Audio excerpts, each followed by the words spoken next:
How to make a basic sleeves pattern for a fantasy tunic. We will start the same way as with the tunic. Take a large rectangle of paper. The height should match the length of the arm and the width should be based on the widest part, the biceps. At the top, draw a straight line. This will be the top line. Now, fold the paper in half. My paper that isn't perfectly straight, so I like to trace the top line again to make sure the pattern is as accurate as possible. Next, measure the length of the arm. From the top down, mark the distance shoulder to bicep. Then, from the center fold, where the paper is folded, measure out half of the biceps measurement. Now divide the biceps line into 4 equal parts. Do the same with the top line. Connect these points and you will get 4 rectangles. This will help us when shaping the upper part of the sleeves more precisely.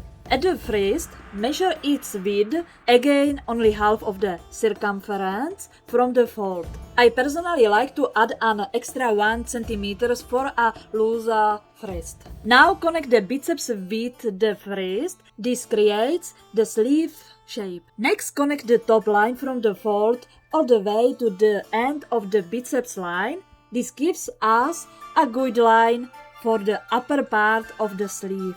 Now let's add the guiding marks that help us shape the sleeve cup. I can tell you the exact formula for this. I simply learned it from books and sewing tutorials. First point, from the guideline up toward the top, 2.5 cm.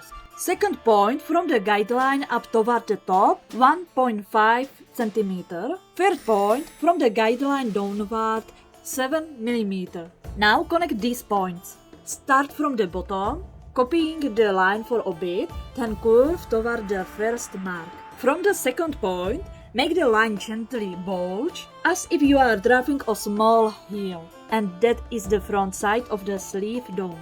The back side of the sleeve cup is a little different, so let's mark that out properly. But honestly, if you make both sides like the front, it will still work fine.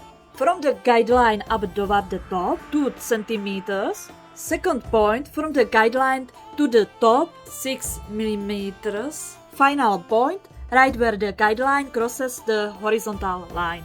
And with that, we have a finished basic sleeve pattern.